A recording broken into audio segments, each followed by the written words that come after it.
অগ্নিকাণ্ডের পর ধীরে ধীরে শুরু হচ্ছে সোহরাওয়ার্দীর কার্যক্রম। পুরোপুরি অচল ৩টি ওয়ার্ড, বিভিন্ন হাসপাতালে চিকিৎসাধীন অধিকাংশ রোগী। বরগুনার হরিণঘাটা লালদিয়া সংরক্ষিত বন থেকে অবাধে উজাড় হচ্ছে গাছ, হুমকির মুখে পরিবেশ। বন বিভাগের দিকে অভিযোগের তীর। এবং ক্ষুদে বিজ্ঞানীদের অংশগ্রহণে রাজধানীতে চলছে বিজ্ঞান মেলা, মেধা বিকাশে বিশেষ ভূমিকা রাখছে মত দর্শনার্থীদের।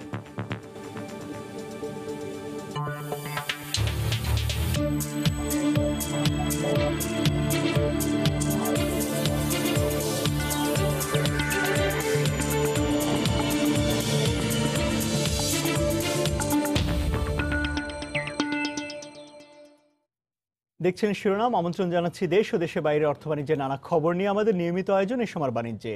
আর আপনাদের সঙ্গে আছি আমি ইমতিয়াজ আহমেদ। অগ্নিকাণ্ডের পর ধীরে ধীরে শুরু হচ্ছে সোহরাওয়ার্দী হাসপাতালের কার্যক্রম। চিকিৎসা সেবা পুরোপুরি চালুর সর্বাত্মক চেষ্টা চালিয়ে যাওয়ার কথা জানিয়েছেন কর্তৃপক্ষ। কিন্তু অগ্নিকাণ্ডে ক্ষতিগ্রস্ত হওয়া শিশু, গাইনি ও মহিলা সার্জারি ওয়ার্ড সংস্কারে আগে চালু করা সম্ভব নয় বলে জানানো হয়। দুর্ঘটনার কারণে বিভিন্ন হাসপাতালে সরিয়ে নেওয়া রোগীদের কয়েকজনকে সকালে হাসপাতালে নিয়ে আসা হয়। জরুরি বিভাগ ও অন্যান্য ওয়ার্ড চালু হলেও সেবা প্রত্যাশীদের ভিড় অন্যান্য দিনের তুলনায় কম।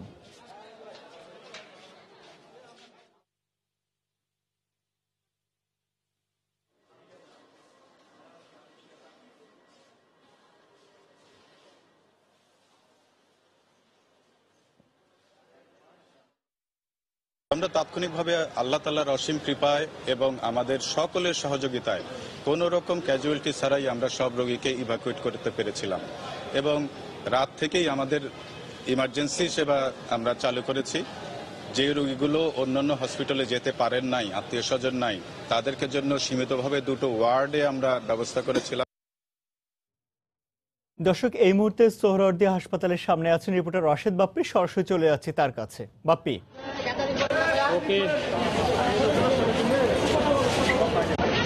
আমরা কিন্তু সকাল থেকে বলছিলাম যে এই যে ভয়াবহ দুর্যোগের পর একটু একটু করে ঘুরে দাঁড়ানোর চেষ্টা করছে মেডিকেল হাসপাতাল কর্তৃপক্ষ। আমরা সকালের পর দেখি যে একে এক করে রোগীরা কিন্তু আসছে। যেসব রোগীরা গতকালকে অগ্নিকাণ্ডের কারণে বিভিন্ন হাসপাতালে চিকিৎসা নিচ্ছিলেন, তারা কিন্তু ফিরে আসছেন এবং মুখ করতে পারবো কিন্তু সব ধরনের চেষ্টা চালাচ্ছে। আমি একটু বলে রাখতে চাই, সুলতান ভাই মুখ করতে পারবো, দুইটি তারা প্রতিবন্ধকতার মধ্যে দিয়ে পার করছেন এই হাসপাতাল কর্তৃপক্ষ। এর মধ্যে হচ্ছে প্রথমটি, যেটি হচ্ছে এই আগুন নেভাতে গিয়ে কিন্তু পুরো হাসপাতালের যে নিচের যে ফ্লোর রয়েছে সেটি কিন্তু পানিতে ভেসে আছে। এই পানি নিষ্কাশনের কাজে কিন্তু তারা এখন বেশি মনোযোগ দিচ্ছেন। এরপর এছাড়া যে হাসপাতালের পানি নিক্ষেপ করার কারণে কিন্তু হাসপাতালের যে বেডগুলো রয়েছে সেগুলো কিন্তু ভিজে গিয়েছে এবং কিছু আসবাবপত্র নষ্ট হয়েছে এবং সেগুলো গুছিয়ে ওঠার চেষ্টা করছেন হাসপাতাল কর্তৃপক্ষ। কিছুক্ষণ আগে আমার সাথে কথা হয়েছে হাসপাতালের পরিচালক ডাক্তার উত্তম কুমার বড়ুয়ার সঙ্গে। তিনি কিন্তু জানিয়েছেন যে তারা 4টি ওয়ার্ড অর্থাৎ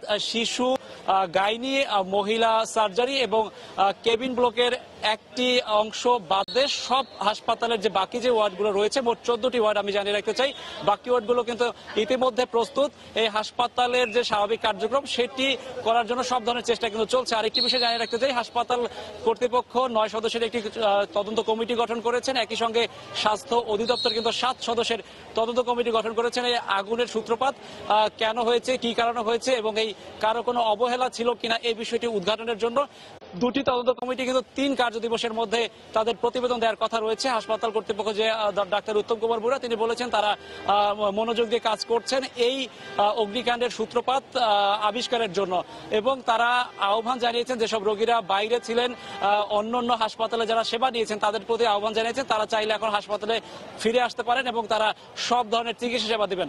একই সঙ্গে আরেকটি বিষয় জানিয়ে রাখতে চাই, যেসব বেসরকারি হাসপাতালগুলোতে রোগীরা গিয়েছিলেন সেই সব বেসরকারি হাসপাতালের রোগীদের সেবা তারা বিনামূল্যে দেওয়ার ব্যবস্থা করেছেন। একই সঙ্গে তিনি বলেছেন যে বেসরকারি হাসপাতাল কর্তৃপক্ষগুলোকে কিন্তু এই হাসপাতাল থেকে অর্থাৎ সোহরাওয়ার্দী মেডিকেল থেকে জানানো হয়েছে যেসব রোগীরা তাদের হাসপাতালে বেসরকারি হাসপাতালে চিকিৎসা নিতে গিয়েছে তাদেরকে যেন ফ্রি চিকিৎসা দেওয়া হয়। আর আমি একটু আরেকটি বিষয় জানিয়ে রাখতে চাই যে এই যে হাসপাতাল অগ্নিকাণ্ডের বিষয়ে কিন্তু কথা বলার কথা রয়েছে স্বাস্থ্যমন্ত্রী জাহিদ মালিকের। তিনি বক্তব্য রাখলে কিন্তু আমরা বুঝতে পারবো যে আসলে এই হাসপাতালটি একদম পুরোপুরি কবে নাগাদ এই সংকট কাটিয়ে উঠতে পারবে। ইমতিয়াজ, আমার কাছে এই ছিল রাজধানীর শহীদ সোহরাওয়ার্দী মেডিকেল কলেজ হাসপাতাল থেকে সবশেষ খবর। দর্শক, সোহরাওয়ার্দী হসপিটালে গতকালের অগ্নিকাণ্ডের ঘটনার সবশেষ খবরাখবর জানাতে হাসপাতাল প্রাঙ্গণ থেকে আমাদের সঙ্গে যোগ দিয়েছিলেন সহকর্মী রাশেদ বাপ্পি। চলে যাচ্ছি পরের খবরে। বরগুনার হরিণঘাটা লালদিয়া সংরক্ষিত বন থেকে অবাধে উজাড় হচ্ছে গাছ, এতে হুমকির মুখে পড়েছে পরিবেশ। অভিযোগ রয়েছে বন বিভাগকে হাত করে প্রতিনিয়ত বন থেকে গাছ কাটছে একটি চক্র। তবে বরাবরের মতো জনবল স্বল্পতার দোহাই বন বিভাগের। রিপন মালিক ক্যামেরায় বিস্তারিত জানাচ্ছেন এম এ আজিম। জলবায়ুর বিরূপ প্রভাব মোকাবেলা ও পরিবেশের ভারসাম্য রক্ষায় বরগুনার পাথরঘাটা সমুদ্র উপকূল জুড়ে গড়ে তোলা হয়েছে হরিণঘাটা লালদিয়া সংরক্ষিত বনাঞ্চল। সংরক্ষিত বনে প্রবেশ নিষেধ হলেও বনে ঢুকতেই হাতে দা সহ দুজনের সাথে দেখা। তাদের দাবি, জ্বালানি কাঠ সংগ্রহের জন্য বনে এসেছেন। সরকারি বন, এটা ঢোকার জন্য নিষেধ, কিন্তু আমরা ওইলে রান বুকি দিয়ে আমরা এই জায়গায় থাই তো জালবাই এই জায়গায়, এই জন্য। জ্বালানি কাঠ সংগ্রহের নামে প্রতিনিয়ত যে বনের বিভিন্ন প্রজাতির গাছ কেটে নেওয়া হয় তার ছাপ পড়ে আছে পুরো বন জুড়ে। সদ্য কেটে নেওয়া গাছের গোড়া ও কাটা গাছ পড়ে আছে বিভিন্ন স্থানে। বনের কিছু দূর যেতেই পাওয়া গেল আরেক দলকে। তাদের দাবি, সামান্য টাকা বা বাজার করে দিলেই বনরক্ষীরা ম্যানেজ হয়ে যায়। এই তো বোর্ডে মনে করেন খাবার মাছ টাছ দি ফুর্তি আনন্দ এই দুগো দাউর বোর্ডের জন্য টোকাই কাজ করে ইয়া খেত কামার, কিন্তু এখন দুগো ডান্স হয়ে যাবো, ওই জন্য দুগো ওই হুক না লাকড়ি আমরা ওই হুলাম ওই ডেনেতে আসি। তবে জনবল স্বল্পতার দোহাই দিয়ে বনদস্যুদের বিরুদ্ধে মামলা করা হচ্ছে বলে জানান বন বিভাগের এই কর্মকর্তা। বাধা আমরা দিচ্ছি, আমাদের জনবল যেমন 10,000 একর উপরে হলো লালদিয়া চরটা, সেখানে জনবল আছে 6 জন। ওরা অনেক সময় না বলে ঢুকে পড়ে, সেটা আমরা ধরা পড়লে আমরা ঠিকই বন মামলা দেই, তাদের বিরুদ্ধে আইনানুগ ব্যবস্থা নেই। এইটা একেবারে ওপেন ওইভাবে না। বরগুনার পাথরঘাটা উপজেলায় প্রায় 20,000 হেক্টর বনভূমি পাহারার জন্য 26 জন বন কর্মকর্তা ও কর্মচারী রয়েছে। ভূমি ব্যবস্থাপনার নির্দেশ অনুযায়ী একটি দেশের 25% বনভূমি থাকা দরকার। বন বিভাগের দাবি, বাংলাদেশে বনভূমির পরিমাণ 17%। সে হিসেবে এখনও 8% বনভূমি দরকার এদেশে। তবে নতুন করে বনায়ন তো দূরের কথা, যা আছে তা রক্ষায় উদাসীন বন বিভাগ। এম এ আজিম, সময় সংবাদ, বরগুনা। প্রতিটি উন্নয়নমূলক কাজে প্রযুক্তি সম্প্রসারণে বিজ্ঞানীদের আহ্বান জানিয়েছেন বিজ্ঞান ও প্রযুক্তি মন্ত্রী স্থপতি ইয়াফেজ ওসমান। গতকাল রাজধানীর বাংলাদেশ বিজ্ঞান ও শিল্প গবেষণা পরিষদ BSIR প্রাঙ্গণে 3 দিনব্যাপী বিজ্ঞান মেলার উদ্বোধনী অনুষ্ঠানে এই কথা বলেন তিনি বলেন, দায়বদ্ধতা থেকে বিজ্ঞানীদের গবেষণা জোরদার করতে হবে। অনুষ্ঠানে উপস্থিত ছিলেন সংশ্লিষ্ট মন্ত্রণালয়ের সচিব মোহাম্মদ আনোয়ার হোসেন, বিশিষ্ট চিকিৎসাবিদ অধ্যাপক ডাক্তার প্রাণগোপাল দত্ত।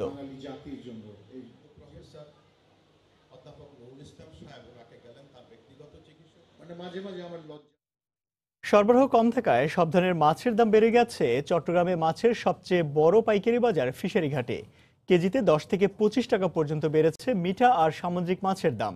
ব্যবসায়ীরা বলছেন, সামনে মাছ ধরার উপর নিষেধাজ্ঞা আসার কারণে এখন থেকে বাড়তে শুরু করেছে মাছের দাম। নূর জামাল আতিকের ক্যামেরায় শফিকুল আলমের প্রতিবেদন। ভোর থেকে ক্রেতা বিক্রেতাদের হাঁকডাকে সরগরম হয়ে উঠেছে মাছের সবচেয়ে বড় পাইকারি বাজার চট্টগ্রামের ফিশারি ঘাট। সরবরাহ কম থাকায় সব ধরনের মাছের দাম বেড়ে গেছে। কেজিতে 20 থেকে 30 টাকা পর্যন্ত বেড়েছে সব ধরনের মিঠা পানির মাছ।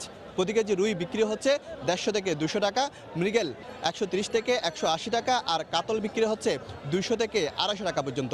রুই মাছ প্রায় প্রতি কেজিতে 15 টাকা 20 টাকা এরকম বেড়ে গেছে। মাছ কম পড়ছে, চাহিদা বাড়ে গেছে। এদিকে বেড়ে গেছে সব ধরনের সামুদ্রিক মাছের দাম। এক সপ্তাহের ব্যবধানে 100 টাকা বেড়ে প্রতি কেজি চিংড়ি বিক্রি হচ্ছে 600 থেকে 650 টাকা পর্যন্ত, আর 50 টাকা বেড়ে কোরাল বিক্রি হচ্ছে 500 থেকে 600 টাকা পর্যন্ত, আর 10 থেকে 15 টাকা বেড়ে প্রতি কেজি লইট্টা বিক্রি হচ্ছে 100 থেকে 110 টাকা পর্যন্ত। এদিকে 30 থেকে 40 টাকা পর্যন্ত বেড়ে গেছে ইলিশের দাম। মানভেদে প্রতি কেজি ইলিশ বিক্রি হচ্ছে 400 থেকে 500 টাকা পর্যন্ত। ব্যবসায়ীরা বলছেন, মে মাস থেকে সমুদ্রে মাছ মারার উপর নিষেধাজ্ঞা আসছে, তাই এখন থেকে বাড়তে শুরু করেছে সব ধরনের মাছের দাম। সরকারি আইনটা করার পরে জেলেদের মধ্যে একটা হতাশ দেখা দিচ্ছে, অনেকে এখন সাগরে যাচ্ছে না, মানে উৎসাহ হারিয়ে ফেলছে। চট্টগ্রামের এই ফিশারি ঘাটে প্রতিদিন 100 থেকে 150 মেট্রিক টন মাছ বিক্রি হয়, যার বাজার মূল্য প্রায় 10 থেকে 15-20 টাকা বলে জানিয়েছেন ব্যবসায়ীরা। চট্টগ্রামের ফিশারি ঘাট থেকে শফিকুল আলম, সময় সংবাদ। বিশ্ব ভালোবাসা দিবস উপলক্ষে মিলন মেলার আয়োজন করেছে ডিজিটাল অপারেটিং টেকনোলজিস নামে একটি প্রতিষ্ঠান। গতকাল বিকেলে রাজধানী এলিফ্যান্ট রোডে নিজস্ব কার্যালয়ে অনুষ্ঠানের আয়োজন করা হয়। এ সময় সেখানে উপস্থিত ছিলেন ডটের চেয়ারম্যান নাজিমউদ্দিন বাবু, ব্যবস্থাপনা পরিচালক সেলিম আল মাহবুব রাজু সহ প্রতিষ্ঠানটির কর্মকর্তারা। অনুষ্ঠানের সময় টেলিভিশনের পক্ষ থেকে ফুল দিয়ে বিশ্ব ভালোবাসা দিবসের শুভেচ্ছা জানানো হয়।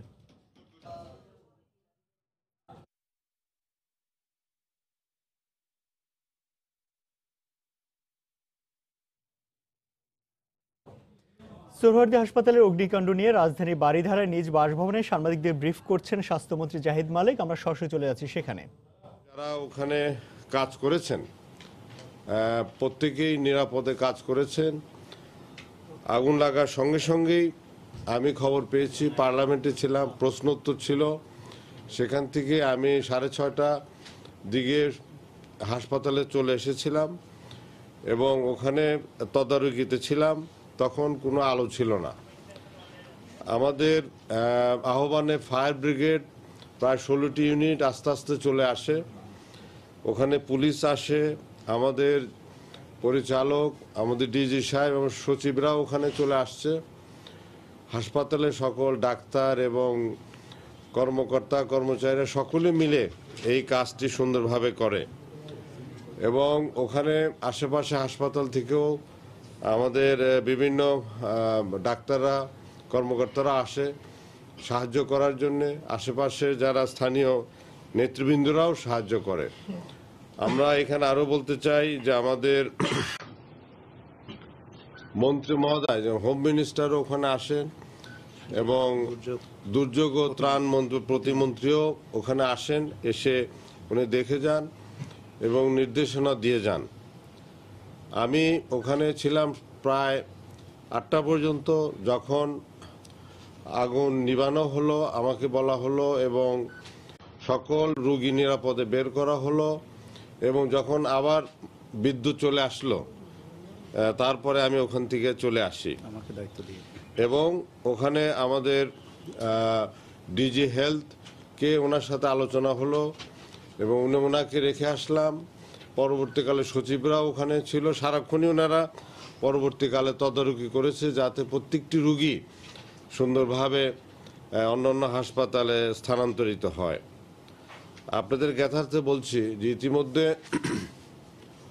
আমরা একটি ইনকোয়ারি টিম তৈরি করেছি, 7 সদস্যের হাই পাওয়ার ইনকোয়ারি টিম, এবং সেই টিমকে বলা হয়েছে 3 দিনের মধ্যে রিপোর্ট দেওয়ার জন্যে।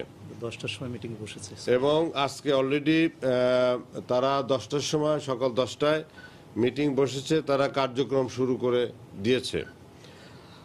আমরা আরও আনন্দের সাথে বলতে চাই যে আমাদের হাসপাতাল গত রাত্রে থেকেই আবারও চালু করে দেওয়া হয়েছে এবং আমাদের সকল ওখানে প্রায় 16টা ওয়ার্ড আছে, তার মধ্যে 2টি ওয়ার্ড বাদে সবগুলো ওয়ার্ড আবার চালু করে দেওয়া হয়েছে এবং রোগীর চিকিৎসা এখন চলমান আছে। সোহরাওয়ার্দী হাসপাতাল অগ্নিকাণ্ডের ঘটনা নিয়ে নিজ বাসভবনে ব্রিফ করছেন স্বাস্থ্যমন্ত্রী জাহিদ মালিক। আমরা সরাসরি ছিলাম সেখানে। এই ছিল সময় বাণিজ্যে। যে কোনো খবর পেতে ভিজিট করুন সময়নিউজ.tv। আপনার মোবাইলে সময় টিভি দেখতে সকল খবর পেতে ডাউনলোড করুন সময় অ্যাপ। সঙ্গে থাকুন সময়ে।